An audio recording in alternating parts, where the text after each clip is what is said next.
Back to news. CPM ఇక జగన్ పక్షమేనా?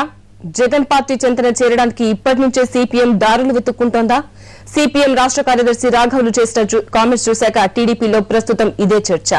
అవినీతి వ్యవహారంలో అన్ని పార్టీలను ఒకే ఘాటన కడుతూ రాఘవులు వ్యాఖ్యానించడంపై టీడీపీ నేతలు మండిపడుతున్నారు.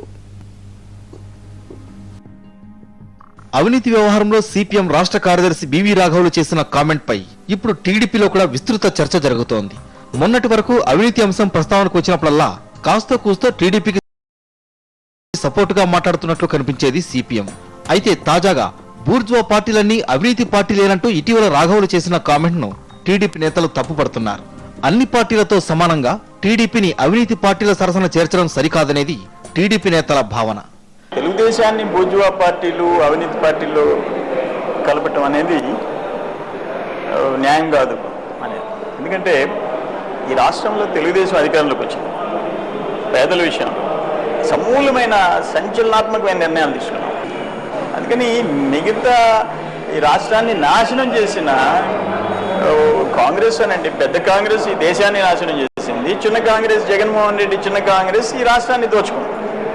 భారీగా దేశం రాష్ట్రం దోచుకోబడ్డాయి. వాళ్ళతో మమ్మల్ని కంపేర్ చేయటం, రాఘవులు గారు యథాలాపంగా ఏదైనా కలిపి మాట్లాడినాడేమో అనేది మేము అనుకోవటం. కొంతకాలంగా రాఘవులు వ్యవహార శైలి చూస్తుంటే జగన్ కు దగ్గరయ్యేలా ఉందనేది టీడీపీ నేతల అభిప్రాయం. వైఎస్ఆర్సీపీ ఆవిర్భవించాక రాఘవులు జగన్ దిశగా అడుగులు వేస్తున్నారని టీడీపీలో బలమైన వాదన వినిపిస్తోంది. దీనికి తగ్గట్లుగానే రాఘవులు అవినీతి వ్యవహారంలో ఇటీవల చేసిన కామెంట్ కొంత అటు ఇటుగా జగన్ లైన్లోనే ఉందనేది వీరి వాదన. తనపై వచ్చే ఆరోపణలకు సమాధానం చెప్పకుండా ఎదురుదాడి చేయడం, అందరూ అవినీతి పరులేననే భావన కలిగించడం అనేది జగన్ మొదటి నుంచి చేస్తున్న రాజకీయం. తాజాగా రాఘవులు చేసిన కామెంట్ విశ్లేషిస్తే జగన్ రాజకీయానికి సరిపోతుందనేది వీరి అభిప్రాయం. ఈ క్రమంలో సిపిఎం విషయంలో పార్టీ ఓ నిర్ణయం తీసుకుంటే బాగుంటుందనే అభిప్రాయం వ్యక్తమవుతోంది. అవినీతి విషయంలో మిగతా పార్టీలు చేసే కామెంట్ల కన్నా సిపిఎం చేసే కామెంట్లకు ఎక్కువ విలువ ఉంటుంది.